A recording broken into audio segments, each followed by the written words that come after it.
What is up, everybody? Welcome back here to TDR Show. Me and Jay are back. We're doing Devy month, and this is the last day culminating in that big Devy month that we've had. We did our quarterback rankings, our running back rankings, our wide receiver rankings. Now we're doing a mock draft. I know we skipped tight ends. They don't matter. Let's just keep moving on there. But now we're doing a 5-round mock draft, kind of. So really what it is ADP. We've been doing ADP through our Discord and our Patreon, our members there. We've been diving into a bunch of drafts now. Now we have a 5-round ADP. Now, ADP was with quotation marks. For those of you listening on the podcast, you didn't see me use them there because ADP and Devy is the wild, wild west. Really, the ADP is a myth. It's what people do draft, and it's based on like maybe a handful of people and analysts that really go out there and maybe 20 people that continuously draft in mock drafts. So there is definitely a wild card element there, but we did get the ADP. So you have 5 rounds of it for free here on YouTube or on the podcast if you're listening. We're going to be diving through trends, like where are the tiers, which I think is the more important conversation. Is like, hey, where are these tiers at in these drafts?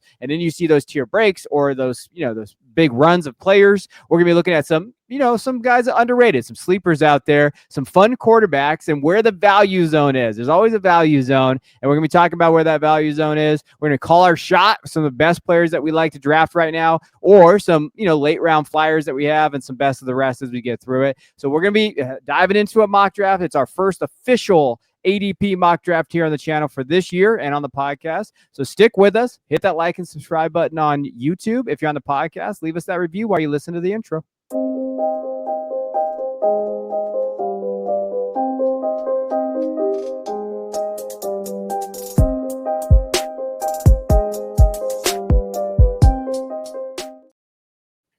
All right, so this is Jay's sheets. This is his sheets in action here. So he accumulated all his ADP. Now, we're not saying that this is the way we would draft. This is just the way the community has drafted, but we have put our input here a little bit. We're nothing crazy here for ADP. We're going to be talking about some guys that are a little lower, but let's go through the first round, and I'll let Jay kind of go through what he sees from his, just a discussion on tiers, what he sees here from the first round here. I would say the top 4 are pretty chalk for the most part when you're looking at kind of what we've seen in mock drafts. The top 4 kind of settled in, but there's some varying degree there. But at 101, we have Jeremiah Smith, wide receiver at Ohio State. At 102, we have Ryan Williams, Alabama wide receiver. At 103, we have Arch Manning, quarterback out of Texas. 104, DJ Lagway, quarterback out of Florida. Then it kind of gets all across the board. So at 105, we have Jeremiah Love at Notre Dame, running back. TJ Moore, Clemson wide receiver at 106. 107, Lenore Sellers from South Carolina, quarterback. Pretty high based on kind of what we saw last year especially, but also early in the offseason this year. Carnell Tate, wide receiver at Ohio State at 108. That might be a hot take because a lot of people are down on Carnell Tate compared to some of, I guess, us in the Discord. 109 is Cam Coleman, Auburn wide receiver. 110 is Nick Singleton, Penn State running back. 111 is Bryant Wesco, Clemson wide receiver. And then 112 is Bryce Underwood, the Michigan freshman quarterback at 112. And that scares the hell out of me seeing a freshman in the top 12. But we're definitely going to talk about that. But what do you notice about this first round, Jay? Yeah, so the first thing I would say is the top 4 is an obvious tier. I think after 4, Jeremiah Smith, Ryan Williams, Arch Manning, DJ Lagway, whichever way you want to have those guys, there's a pretty steep fall off after that. And then the next tier, I think, would be characterized by a steep fall off, but then a very, very long group of people that would be characterized in the next tier. So a lot of guys kind of at the same, what you view valued at the sort of the same level for those things. But what I'd say here for the top 4 is I think 3 of those top 4 probably could be the number 1 pick. So if you're in a format that really values, I mean, we talk about this as Superflex. This is how we do this ADP, Superflex. If you're in a league that really values those quarterbacks, or you're just really high on those quarterbacks, typically you might see those quarterbacks go 1 and 2. So I think Jeremiah Smith, Arch Manning, DJ Lagway you could make a case for either 3 of those guys being the first pick of this group. I think I would say that Jeremiah Smith versus Ryan Williams, I think you'd always pick Jeremiah Smith over Ryan Williams. There might be 1 or 2 people that might flip it the other way, but 3 of these 4 people are in the first 4, and then are available for that first pick, I think, or would be likely for that first pick. And really, I think all 3 of these guys, you'd be really lucky to leave with any of these drafts with those. So if you get a choice to pick which one you want to pick, if you really have to have one of these guys, Jeremiah Smith, then you take 1.01. But if you're okay with any 4 of these guys, then take 1.04 because that is the real big tear off, I'd say. The other piece I'd say is, and we've kind of cautioned a little bit about this, is the Bryce Underwood pick, and you kind of mentioned that a little bit. Taking that freshman in the first round when you could take freshmen that I'd say they're almost comparable or is pretty good, 2 or 3 rounds later. That's kind of what we would argue against at the Devy Royale. You've heard us countless times about quarterbacks and tight ends not being the priority, but there is a lot of hype behind Bryce Underwood. I understand going and get your guy, but that'd be the guy that kind of would be the guy that I hope would slip into round 2 or a little bit later than that. And I'd try to focus on some of these other higher end running back and wide receiver positions. Let me ask you, go back to the top 4 discussion real quick. Jeremiah, Ryan Williams, Arch Manning, and DJ Lagway. If you had to pick the biggest wild card, the one that gives you a little bit more pause, right? Because I think Jeremiah Smith, no one should be taking Ryan Williams over Jeremiah. Jeremiah Smith to me should be the locked in 101. So of those next 3, then Ryan, Arch, or DJ, who gives you the most, not pause, but just if you're on the clock and you draft this guy, you are a little bit concerned about maybe his ceiling or his whatever it is. What do you think? I like Ryan Williams a lot, but that would be the one that I would say, just because I think Arch Manning and DJ Lagway have the QB premium. So I think if they put up the big seasons, I think that not only are they going to be valued very highly in Devy, but I think that then they get that bump up in value when they go into be Dynasty QBs. And so those are the 2 guys that I think just have that just significant potential. Now, Ryan Williams, we've seen wide receivers, and Ryan Williams had an amazing season. I'm not taking anything away from that, but we've seen wide receivers have great first years and then kind of off. We've seen that out of QBs too, as well. So they're equally as possible. But I just think that the accumulation and value they can get from Arch Manning and DJ Lagway with their pop season, with a big season from them, is the Devy sort of upside that you want to kind of gravitate towards. And then Jeremiah Smith, obviously, he's already getting valued at astronomical levels. So I don't want to pass up on any of that value. So I can't get rid of him. So of the 4, I'd probably say Ryan Williams for me. How about you?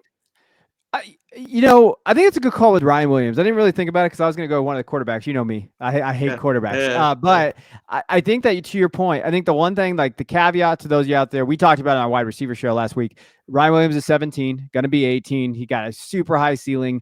I think that with this wide receiver room, I think it gives him opportunities, though, to compete right away. I mean, he's already competed last year, but to really come out there and get targets, go over 1,000 yards again. I think all 4 are fun. I think DJ Lagway makes me the most nervous. If I'm going to be honest with you, I think to me it's Lagway, and this is just a pure quarterback perspective on the format, and also I understand the upside and the ceiling. I don't mind drafting him in the top 4. Like that would probably be my 4 if I'm looking at it overall. My combined rankings, that's fine. But I just worry about like, hey, we saw the upside. I see the potential there. I think from a quarterback standpoint, though, there's some things he's got to work on. Doesn't mean he can't get better. Like, it does not mean that he can't get better on this decision making. He had 9 interceptions last year. So through all the good that we saw from him, the 12 touchdowns, the rushing upside, we do know that he can do that, right? He didn't show it too much last year, but he can. And through the great games that he had, right? And the fun performances that he had and the great throws, he still did not put up a ton of numbers, and he still had a lot of 9 interceptions. Now, true freshman on a bad Florida team that didn't look great from an offensive line perspective, and also wide receivers were injured throughout. He has a better chance this year. I mean, it's pretty much loaded for him, locked and loaded for him to go. But I always worry about the quarterbacks. Arch, too, I mean, to an extent, when you think of Arch, he looked good in the spot starts that he had. Hasn't had a ton of starts. Might struggle a little bit up the stretch, at the beginning of the season. But I get it. I think from a perspective, though, if those 2 guys look halfway good at the beginning of the year, they'll vault over Ryan Williams. Like they're going to just, because of the quarterback standpoint, the value, that case. And then Ryan goes to 104. So I could see someone taking Arch or DJ at 102. I understand that perspective and I understand grabbing them, but that's kind of where I lean there. I think just from a quarterback wide receiver argument. Anything else in the first round? So, we talked about Bryce. Yeah. Absolutely not. Do not take a freshman quarterback in the first. You remember this, and Arch Manning was going at 112-ish or higher Devy drafts 2 years ago. Then his sophomore year, he was going in the 4th or 5th round. There were some drafts where he was going 3, 4, 5th round. That just screams Bryce. Now, Bryce might get the opportunity early, right? So he might get the Lagway bump where now he's in the top 5 next year because we saw him out there. But it's just screaming like, I don't want to take that risk. We're going to talk about a couple guys in the third round what we take. It just screams that to me. But anything else in that first round? Sorry to cut you off. Yeah, 2 running backs, Jeremiah Love and Nick Singleton. I think usually at this stage in the game, usually we have more running backs in this mix. So I think that's an interesting thing. We're going to talk about another guy that I think we should have up here in this group, or maybe close to this group in a bit. 2 Clemson wide receivers, 2 Ohio State wide receivers. That's, I think, pretty interesting in the top 10. If you're really making the bet, probably, you probably want one of each of those things. But, that I do think is pretty interesting as well. So a good group of guys. We also, to comment here, we also included their when we think they'll go to the NFL. So their NFL draft class on the tiles of here, if you're on the YouTube channel. And so this is 6 separate drafts, actually 7 separate Devy drafts of people in the TDR Discord and out there that are real life drafting these players. So it's not just us doing these things. These are trying to get a consensus of what's going on around here. So it's really cool to see all these guys and how how everybody sort of views this group of players. There's 6 2027 guys, and then there's 5 2026 guys, and there's 1 2028 guy. That's kind of how it breaks down. All the 2027 guys, though, are what position? Outside of quarterbacks, wide receivers. That's where they're at. That's where the value is at, outside of Lagway being in there. All right, let's jump over to the second round. This is where it gets fun. So this is where the consensus goes away. So this is kind of where we're going to start seeing some guys in here. This is a dangerous area. Round 2 to me is dangerous. I know Jay talked about round 3, but round 2 to me has some landmines as well. So 201, we have Garrett Nussmeier, LSU quarterback. At 202, we have Drew Aller, Penn State quarterback. Landmine. 203 is our first freshman wide receiver, Decorian Moore from Oregon. Nico from Tennessee is at 204, quarterback. Ryan Wingo, wide receiver out of Texas, is sitting at 205. Quarterback, Dylan Raiola, Nebraska, 206. We can just call this the quarterback round because this is where we take them all that we don't know about. 207, we have running back from Michigan, Justice Haynes, transfer from Alabama. 208, we have Jordan Tyson, wide receiver, Arizona State. We talked about a lot in our last episode if you haven't checked that out. 209, Nick Marsh, wide receiver, Michigan State. 210 is Nate Frazier, running back out of Georgia. 211 is Darius Taylor, Minnesota. And at 212 is Eugene Wilson, Florida wide receiver. Interesting kind of ADP in the second round, because really what you see is a lot of the quarterbacks just kind of, these are the gunshot, I'm going to shoot it out here, try to get me a quarterback that I really like. You have a good mixture of running back and wide receivers, especially in the 28 class now with Decorian Moore there. What's your first takeaway from this round? Darius Taylor is way, way, way too low. Yeah. I don't think he should make it out of the top part of the second round. If I would be comfortable selecting him in the first round, maybe ahead of some of those guys that we did see in the first round. So we did our ranking show here on TDR with the running backs. I think he was your number running back 1. I think he was my running back 2. And you got Jeremiah Love going with the 5th pick, and you got Darius Taylor going at 2.11. That screams value. I think when we were doing the show, we were talking about how sometimes he just people just don't see him, or just because he's from Minnesota, they don't realize. But Darius Taylor is legit one of the best backs going to be in this next class. And so I think we're way, way, way too low, and we need to push his ADP up. We need to start drafting him much, much higher than the back half of the second round.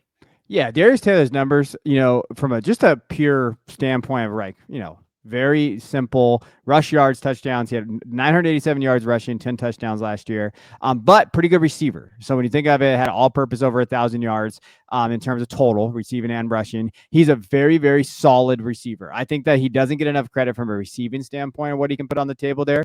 349 yards last year, 2 touchdowns, and 54 catches. So think of fantasy. That's 3 down, kind of, potential there. I think from a rushing standpoint, 83.0 run grade, not bad. Yards after contact per attempt, almost 4. He's at 3.91. That stands out to me. 46 missed tackles forced, and an elusive rating, 86.4. You'd like to see that go up a little bit.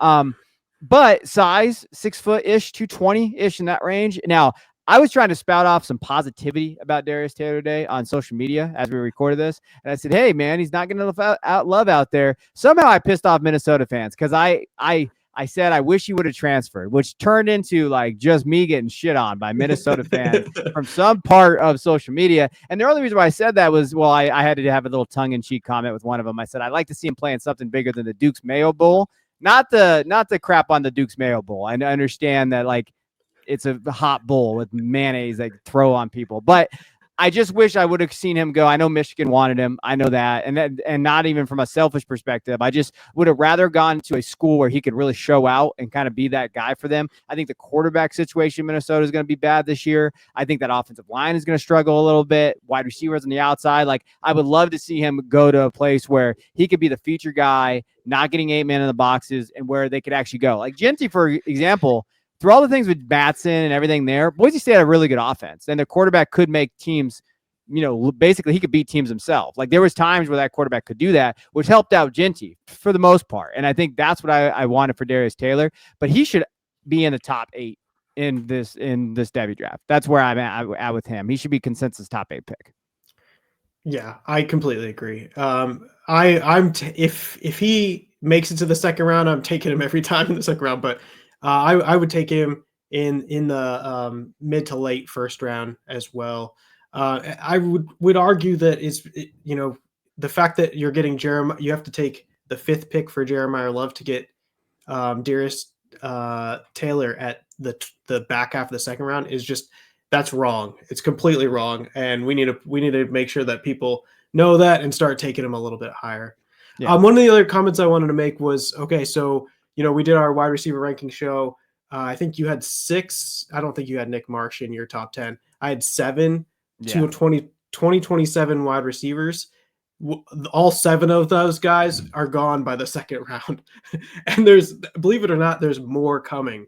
So this wide receiver class, we talked about it then, all of them go in the first 2 rounds. We're all taking shots on the upside here of these guys. It's a great class. I think we're profiled as a great class, but we're really excited about this class.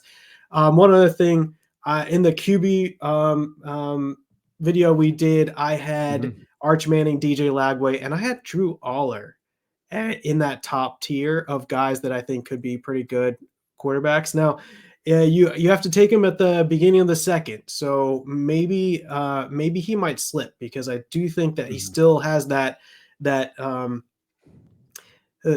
bad juju, bad stank on him, I guess. I don't know how people view him. He's very hot and cold kind of thing. And so I think Drew Aller is one of those guys that if you don't take QB in first round, don't worry. And maybe you can grab him in the second round and still get a guy that might end up at the top of, or close to the top of, next year's NFL draft in Drew Aller. Because I do think that if he came out this year, we'd be talking about him along with Cam Ward and Shadur Sanders and maybe one other guy in that first round. I think that he would be in that conversation of being a first round quarterback. And that's a guy that you can get in the second round if you miss out on the Arch Manning and DJ Lagway and you really need that quarterback. So I think really what would be really great is if you get Drew Aller at a discount. So even less than the 2.02, if you can get him somewhere in the mid 2s or back of 2s, that would be even better. That's screaming value from my perspective. Even though quarterbacks are not safe and there are landmines and Drew Aller is not a surefire prospect, I do think of him as kind of close to that top tier of quarterbacks, and you can get him in round 2. Yeah. I think, for me, Aller was going probably, top 10 last year in Devy draft. So you are still getting him a value this year. That's fine if you want to take a shot on them. I think Nico is the biggest landmine in this one at 204 from Tennessee. I like Nico. We've talked about him plenty of times. I just can't pass up Ryan Wingo, Jordan Tyson, Marsh, Frazier, Darius Taylor, even Justice Haynes for Nico. I'm just not doing that right now when there's other quarterbacks I can take later. Like, that's just how I look at kind of that quarterback spot. I would take Drew Aller in a second. That is the only quarterback that I would draft in this group of guys. Dylan Raiola, Garrett Nussmeier, Nico, Drew Aller. He is the only one that I'm willing to take in the second round. The other guys, I'm going to pass on. And it's even risky, even doing that. Yeah. But just you like the upside a little bit. Yeah, favorite pick for me, or in terms of where the value is, Jordan Tyson's an interesting one. Him, Nick Marsh, Ryan Wingo, very good values for wide receivers right there. Guys that could be going. I mean, Jordan Tyson might be a first round rookie pick next year, like when we're thinking of like dynasty perspective. But Marsh and Wingo, I mean, those two guys might be next year, like in that range too. Wingo and Marsh, they're 2027. I don't know why that got messed up there on the graphic. Just so you're aware there. All right, let's jump over to the third round. Let's go into this is the fun one. There's some fun picks in this one. You're gonna start seeing a lot more freshmen in this range as well. So let's get to it. 301, CJ Baxter, running back out of Texas, coming off the ACL. It's probably why he's dipped a little bit. 302, Sam Levitt, Arizona State quarterback. 303, Kevin Concepcion, wide receiver from Texas A&M. 304 is Zachariah Branch, wide receiver at Georgia. 305, Evan Stewart, wide receiver at Oregon. Seeing those two guys go back to back in the third round just hurts the soul. I out there for all of you that play Devy. Oh, actually, we might as well just add the next guy. 306, Micah Hudson, wide receiver at Texas A&M. Man, those three guys really stabbing me all that pain. It's like that gif where the guy just gets stabbed multiple times in the heart. Like that is really how I'm feeling about those three guys right now. 307 is Keelan Russell, quarterback, Alabama. I love that value for Keelan Russell. We're going to talk about him. He is my QB1 right now. 308, Caden Durham, running back, LSU. 309, Osmane Chroma, I think, is running back, Florida State. He's the freshman at Florida State.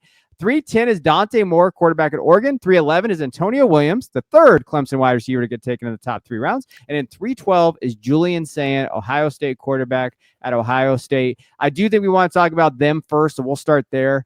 Keelan Russell, who could start for Alabama this year as a true freshman, possibly with Ryan Williams, which I think would be great. Keelan Russell was actually Decorian Moore's quarterback, and Decorian Moore, we talked about him last week about how great he was in terms of his production. Keelan Russell is the reason why. And then we have Julian Sayin, who we've all mentioned as the best value there. And of those quarterbacks that I talked about last round, I would take Russell and Sayin over all those guys. So that's where I'm at with both those guys from a value perspective. What do you think about that battle between Sayin and Russell?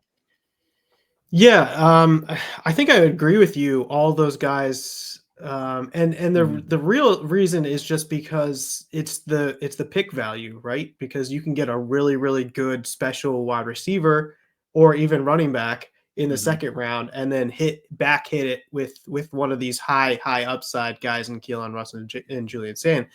And really, what we're talking about is two guys that have a ton of potential and going to really well-established programs with a lot of talent around them. And that's really what you're looking for. You're looking for situations where these guys have everything that they need to be successful. And I think both of these guys do have that situation. Now, Keelan Russell, I think might be, we talked about this in the QB show, he might be the guy that maybe doesn't start right away in the season, but then eventually gets the spot. And we just don't know where Ty Simpson, where Austin Mack with DeBoer are, and how all that plays out. And that's just sort of speculation. But there's tons of talent behind Keelan Russell. And Alabama's going to continue to recruit those wide receivers and those pass catchers. And he's going to be in a good situation.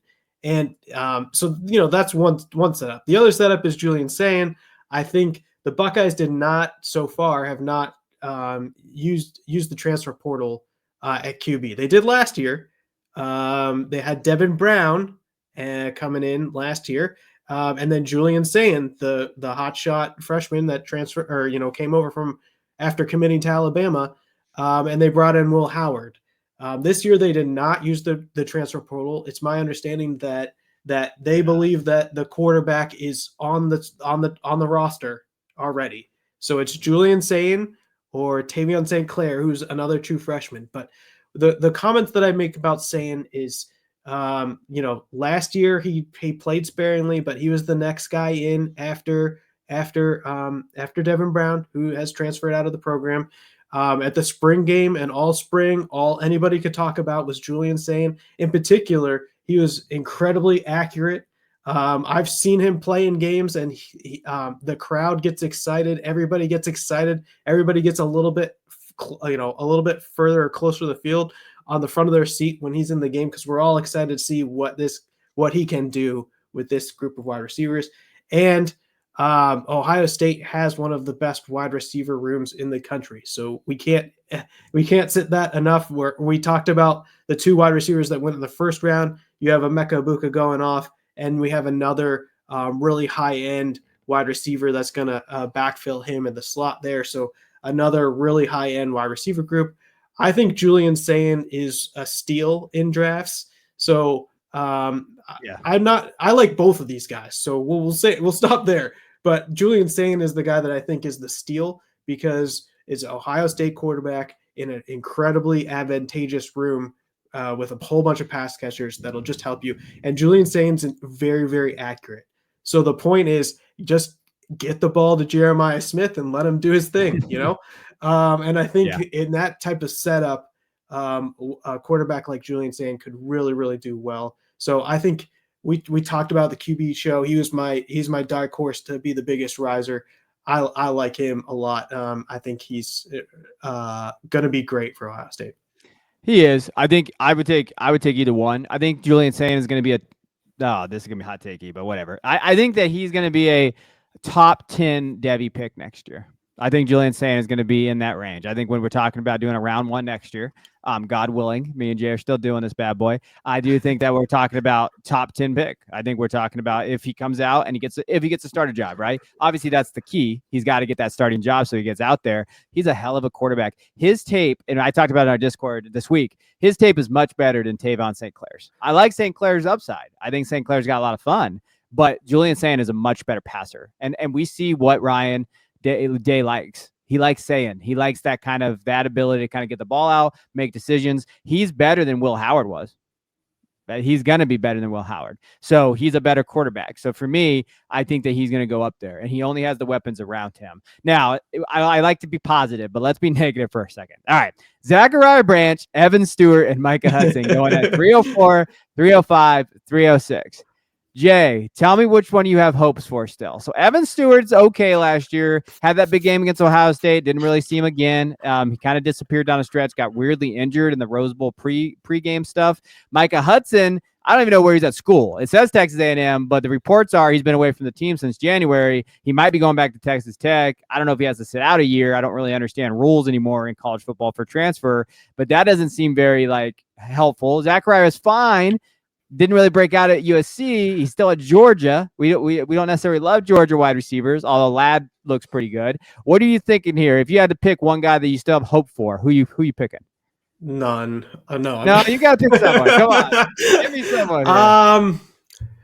I'll probably go with Zachariah Branch just because I've seen him produce on the field and I've seen something special. And so I don't know if he can be a wide receiver 1 in the NFL, but I know that he can do something that NFL people would be ecstatic to have on their team.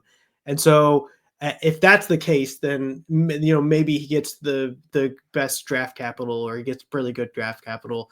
And I could eventually get a value recap at some point by waiting for him to pop and then doing the sell. But I'm not too pound the table on any of these guys. What I think is really interesting is that all 3 of these guys in their respective classes were probably considered the number 1 at some point or another.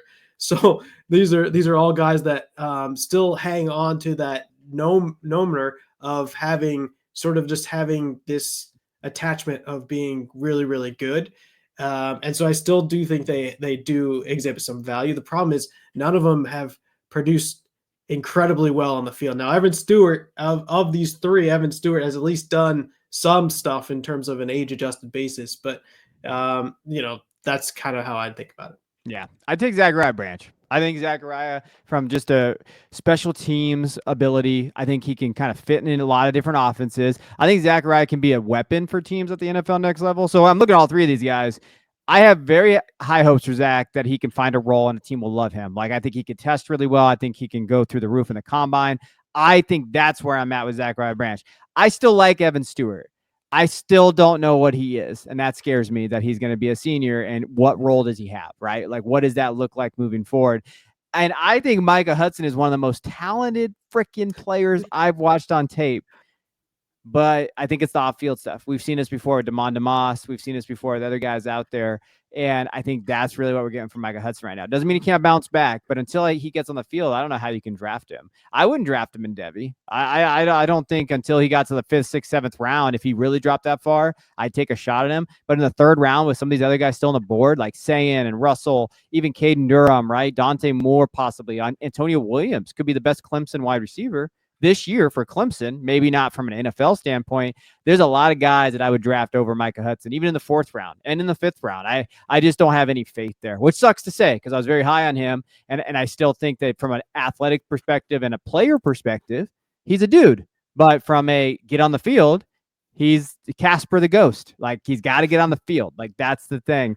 Shout out Casper. I showed my daughters that this weekend. They were fans of it. So that's the first time I watched Casper the Ghost. All right, let's go to round 4. Round 4, we start getting some interesting kind of takes here. We don't have a ton in our show notes on this one, so we're just probably talking about players. But Bo Jackson, running back at Ohio State, true freshman. Eric Singleton Jr. at Auburn at 402. Makai Lemon at 403, wide receiver at USC, has a big opportunity ahead of himself to try to like really kind of show out and be maybe the wide receiver 2-ish /1, depending on Jacoby Lane. 404 is Tavion St. Clair out of Ohio State, quarterback. 405 is Cade Klubnik, quarterback out of Clemson. We mentioned him last week. We talked about the Clemson wide receiver room. Maybe that's not a bad value play at 405 based on what that offense could look like next year. 406, Dane Key out of Nebraska. Isaac Brown, running back out of Louisville, is at 407. 408, Harlem Berry, true freshman running back on LSU. Mekhi Hughes, Oregon running back. Love that value at 409. That's a fun pick. Vernal Brown, true freshman going to Florida at 410. 411, Houston Longstreet, quarterback at USC. Landmine. 412, Barry Brown, wide receiver out of LSU. What's your takeaway from this round? There's a lot of guys here that have some production that are interesting. And then there's a lot of just like take your shot on young talent here as well, which I think is interesting as well. I think you probably get that even more in the 5th round. But really, this is like the start of the Wild Wild West type of stuff, because a lot of those guys ahead of time, you kind of make a lot of sense. And now we're getting into that, any of these guys could go higher than any of the other ones, honestly. So what we're seeing out there is really, really wide disparity of where, the range of where people picked after that 3rd round. Eric Singleton Jr. is really, really nice. I had him at wide receiver 11 going into that ranking show. I think he's an interesting one because of what he's production wise. Dane Key, Barry Brown, both moving to new schools from Kentucky. It's interesting that Barry Brown had always been drafted well above Dane Key, and now we got Dane Key after kind of outperforming Barry Brown last year. Both of them transferring, and now Dane Key is a little bit higher, getting drafted a little higher than Barry Brown. I think that's interesting. Cade Klubnik is somebody that I've been arguing for because I think Clemson's wide receiver room is one of the best in the country this year, and I think that we've already seen 3 Clemson wide receivers go, 3 Clemson pass catchers go, and I think Klubnik is going to be able to feed him this year. And so I think he is a pretty good value here in the 4th round. Is you're missing QBs in 1, 2, and 3. Klubnik might be a good one to grab here in the 4th, though. That's a really interesting one. Isaac Brown is somebody we haven't touched on quite a bit, and he had a really good season last year. And so I like, if that's a production, hit a lot of production metrics in year 1. It's at Louisville, so you don't know exactly how much that Devy stock can rise, but he really did have the production that you'd like to see. I'm interested in grabbing those guys. I'm less interested in grabbing guys like Harlem Berry, Vernal Brown in 4, because I think when you get to around 5, 6, 7, you can get guys that are just as good. When in this round, I could have gotten Eric Singleton Jr. or Makai Lemon or Cade Klubnik or some of these guys that at least have something on the board, or less years before you get to use them. So that's kind of my strategy for round 4. But some really interesting, some really nice guys here that you can get in the 4th round. Can we talk about Mekhi Hughes for a second? I don't think we've talked about him enough. I don't think we've really talked about him a lot. Yeah. Mekhi Hughes, transfer running back at Oregon, going to Tulane. A wide open running back room for Oregon. He's probably their starter. Let me just tell you a little bit about Mekhi Hughes, if those of you that don't know. I'm smashing Mekhi Hughes in the 4th round, but 5'11", 210, good size, and spreadsheets will like him, right, Jay? 5'11", 210. You okay with that? Yeah. Yeah, okay. All Yeah. right. Just want to make sure. I gotta get my check mark off for the spreadsheet. All right. Last season. Well, let's just go to 2023, his true freshman year. He had 257 attempts, 1,373 yards, 7 touchdowns. Pretty good. 89.2 run grade. That was fun. This last season, 2024, 263 attempts, 1,400 yards, 15 touchdowns. PFF run grade 90.9. Missed tackles force over 61. 3.87 yards after contact per attempt. Over 1,000 yards after contact this year. That's Ashton Genty type pop. I'm not calling him Ashton Genty, just pop. Like when you're looking at yards after contact, what you're looking for. He did have 36 explosive runs. You like to see that go up a little higher. Elusive rating in the 86 range. So obviously those are the areas that you want to see him improve on. From a receiving standpoint, when you're looking at what he did last year, okay, 20 catches, 180 yards and 2 touchdowns. But I just things that flash in this offense, he's going to look really good in Oregon's offense. He's going to get the volume there. I mean, to me, it just stands out. I mean, look at some of these games that he had: 195 yards, 166 yards, 148 yards, 153 yards. I know I'm going to get the competition argument, and I know that. I know it's coming, especially because against Florida, he only had 8 attempts for 29 yards in that game, and it looked bad, right? But I do think that Mekhi Hughes is a guy that you got to go out there and look at. In the 4th round, he's the type of running back that I talked about when we talked about Devy running backs and who to take shots on in the 4th and 5th round. Mekhi Hughes screams value. 4th round, draft him based on that production pedigree. He's at Oregon now. He has a good year this year. Whoo, baby. Like, you're talking about a guy that can come out in the 26th class, and now we're having some fun with this running back class. So, to me, Mekhi Hughes deserves a little shout-out here. Him and Brown, Isaac Brown, are 2 guys that I love in this round. There's a lot of other landmines there. Even the guy like I have running back 1, Bo Jackson, Ohio State. That's a little rich for my blood at 401 based on what's at Ohio State. I don't mind it in the 4th round, but my 2 best values in this round are Mekhi Hughes and Isaac Brown. Yeah, the good call on the Mekhi Hughes. So just looking through quickly, yards per team play, year 2 and 3 above the line.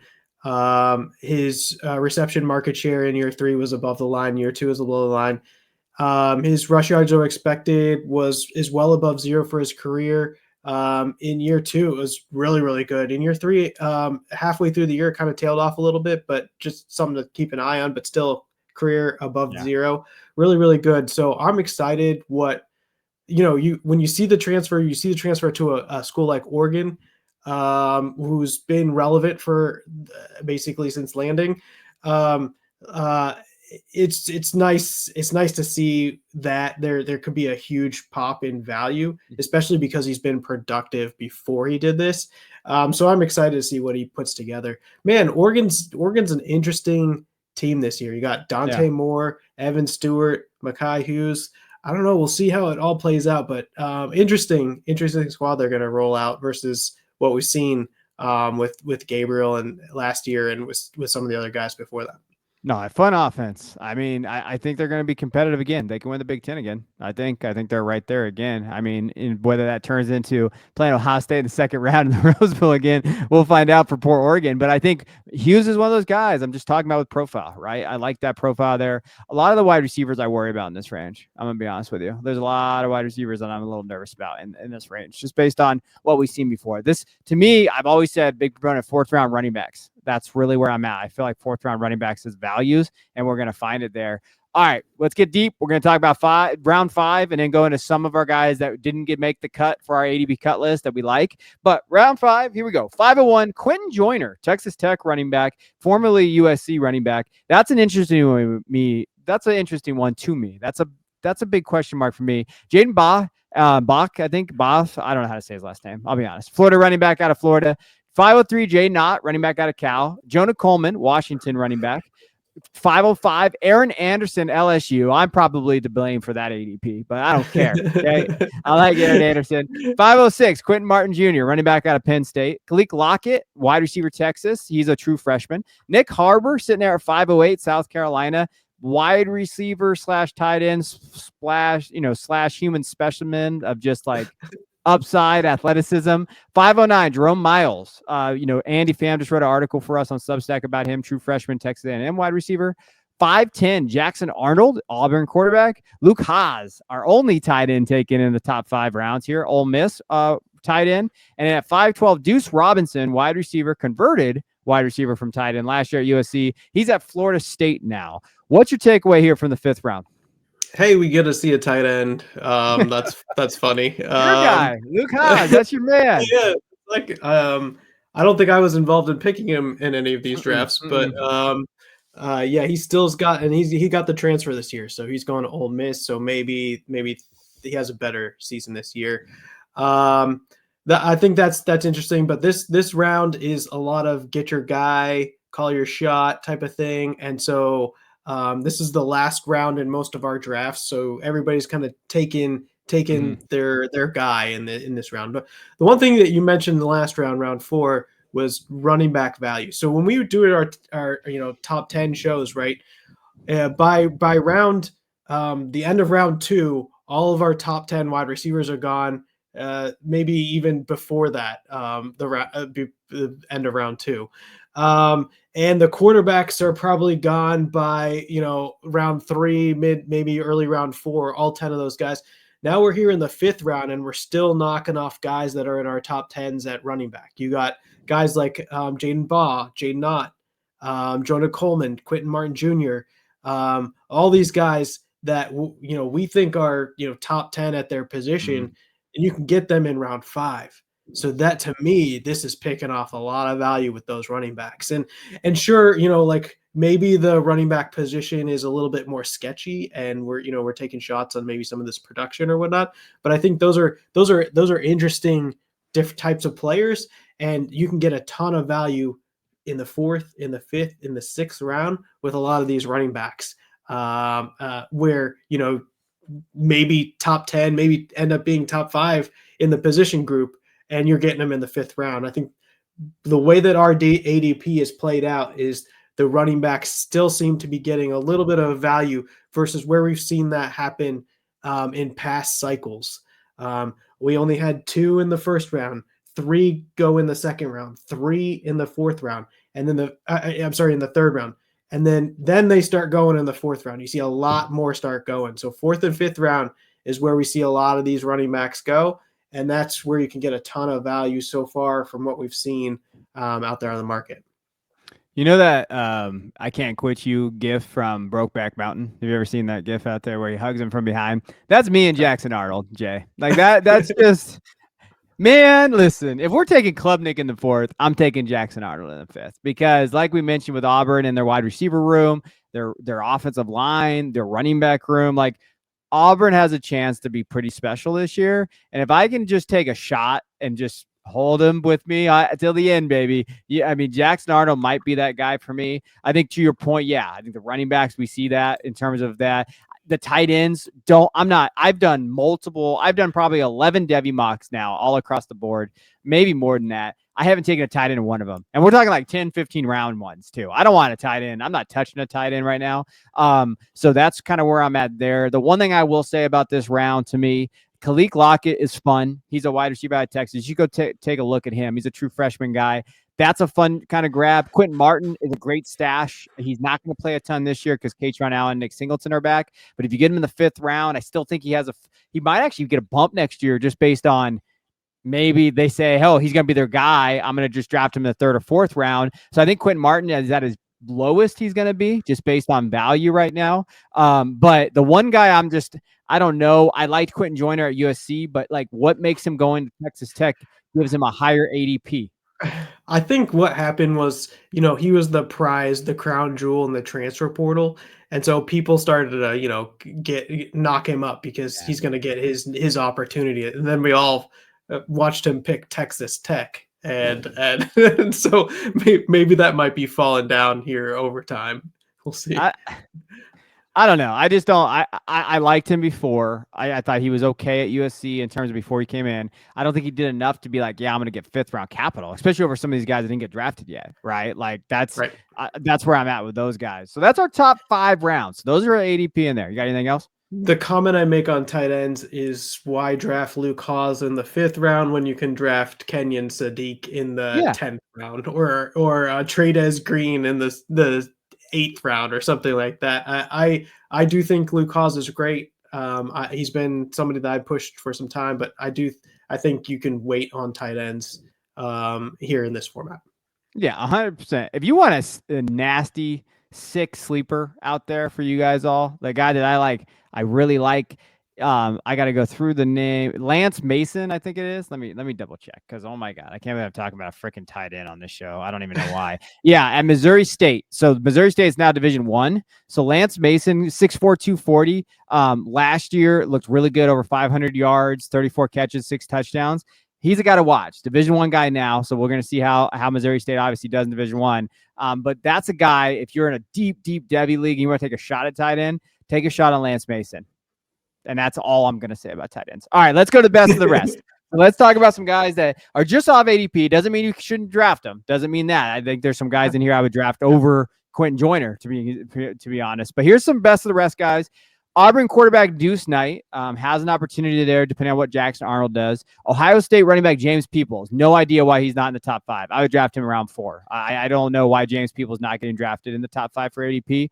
Auburn running back Shakai Mills-Knight. He's a true freshman. A stud.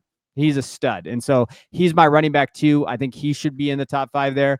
Alabama running back Jam Miller's coming back. No Justice Haynes. There's an opportunity there. Miami wide receiver JoJo Trader was okay last year, had a couple flashes, could be their wide receiver 1 this year. Something to watch there. Washington wide receiver Denzel Boston gets a lot of buzz out there. I like him in CFF.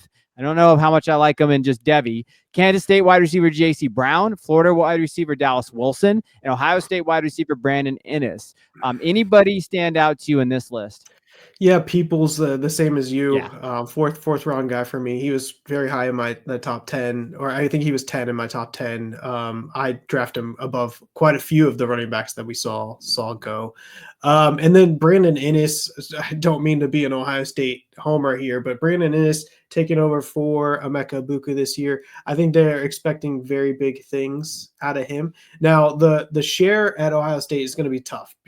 And we talked about you can make maybe exceptions for unique situations like this, but Ohio State having Jeremiah Smith, Carnell Tate, who both went in the first round in this draft on the outside, and then Brandon Inniss on the inside, it's going to be hard to stop some of these guys. And if you see Jeremiah Smith getting double and triple covered, and then Carnell Tate, they're going to watch out for him. Okay, well then it's going to be Brandon Inniss next. And so he's going to feast for some games, especially if they try and take Jeremiah Smith out. If they try and sort of limit him as a defense, the other players are going to eat. And so I think Brandon Inniss, who largely hardly ever sees the 5th round in these mock drafts, usually is going 7th, 8th round here. I think he's one of the guys that can have a big rise.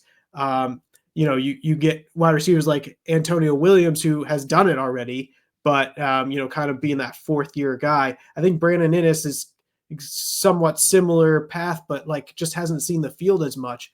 But at Ohio State, the next guy up is going to be that another 5-star guy, 4-star guy that's ready to go. And I think Brandon Inniss, not only that, I do think his leadership, just who he is as a person, I think he's a special player. So I think he'll probably be a good riser for somebody that you can get outside of the 5th.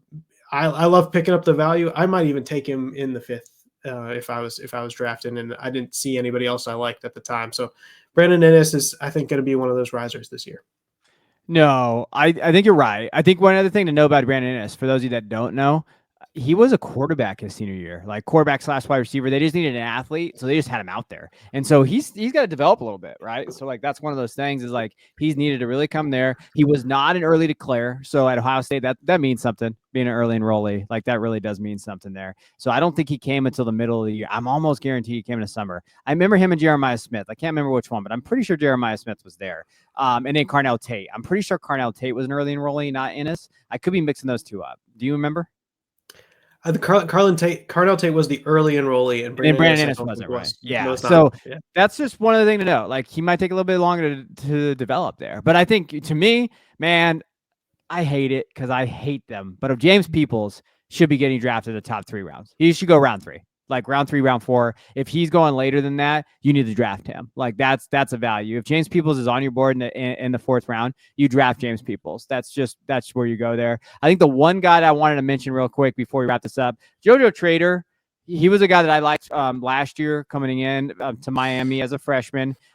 He kind of flirted with some other schools out there. Didn't have a huge year. Only 6 catches and 91 yards and a touchdown. But in their bowl game, he had those 3 catches, 61 yards and a touchdown. Kind of broke out a little bit. When you look at the depth chart from Miami, not a ton there. Like when you're talking about like just their, who's ahead of him. When you're looking at going over, as I pull it up real quick, just so I can make sure I get them all right. CJ Daniels, grad transfer. Malachi Tony. Then you got a bunch of freshmen in there. But to me, JoJo Trader's their guy. The problem is Carson Beck's their quarterback. So like that is also like on what shoulder, right? I don't know what that shoulder looks like right now.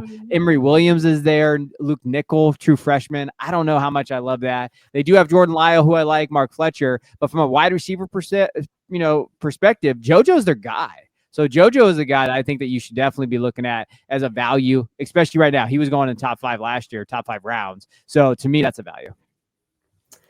Yeah, I like that. And this list of best of the rest was put together by us. So we're naming players that we like. There's tons of guys that are out there that probably deserve to be on this list as well. So these are kind of like our best ones, and we all will probably have a positive story about these guys. But yeah, I mean, at this point, after the 5th round, there's going to be a lot of opinions, and who knows who's going to be right or wrong here. But, there's, like you said, Wild Wild West. There's a lot of go get your guy. Who do you know? What's the edge you have here? Who's going to accumulate the most value? Who do you think is going to be that NFL pick, that guy that's going to go and get draft capital and be successful in the NFL? And there's a lot of guys at this stage right here. So, it's fun to try and figure out who's going to be that guy. A lot of guys on the list. This list I like, and I'll probably be taking a lot of these guys in the 5th round as well. Yeah, I mean, some other guys that didn't make this list either. Katron Allen, running back out of Penn State, slower guy. I think that's probably the problem with him. Dylan Edwards, Kansas State running back. I think he's going to have a really big year. Le'Veon Moss and Ruben Owens from Texas A&M. Kind of your different kind of running backs. I think Le'Veon Moss is great, but I think Ruben Owens is free. I mean, he's coming off the injury. We know that, but that was a guy that was considered running back 1 or 2 with Baxter for CJ Baxter from Texas for basically their entire senior year. Quan Lacey going to Ole Miss is another one to kind of watch there. From a wide receiver position, I got to give my guy Kevin Coleman a shout out, right? Kevin Coleman. He looked good last year when you're looking at him this year. He's at Missouri, I believe now. Jaden Greathouse, Notre Dame is another one. Jordan Marshall, running back in Michigan. Bryson Washington from Baylor, maybe should be getting a little bit more love. I know some people that really like Bryson Washington. So the list goes on and on. There's a bunch of guys in there. If you want the full list, you can go to our Discord or go to our Patreon, go join. You'll have it all. Combined rankings, Devy mocks. We even do NFL mocks. We're crazy out there. So go ahead and just join us in there. You can join us in the Discord or in the Patreon there. But I hope this helps you guys. This is our Devy draft, 5 rounds. We're going to be kind of doing more of these as the season goes. But we're always talking Devy on our Substack. We're always going into kind of the ideas of what you should draft. Go check out our other videos if you haven't already, the wide receiver, quarterback, and running back videos there. As always, we appreciate you guys tuning in and listening and just listening to us talk a little Devy format. I know not everybody does Devy, but we've been kind of happy with the numbers that we saw. We appreciate you guys. You guys are the reasons why we're here doing this content. So drop it below. Who are some guys you feel like are too high or low in the ADP? If you do want to jump into some Devy drafts, comment. I will get you the link and we'll kind of go from there. But we all run them in our Discord. So again, you can just join the Discord only. It's in the link below if you just want to kind of do some drafts and all that. But obviously I would I joined the Patreon, so I got all the content out there. It's only $5. I mean, shit, look at eggs right now. I'm paying like $21 for eggs out here in California for a dozen. So I think we have pretty good value. So appreciate you guys. We'll check you guys next week.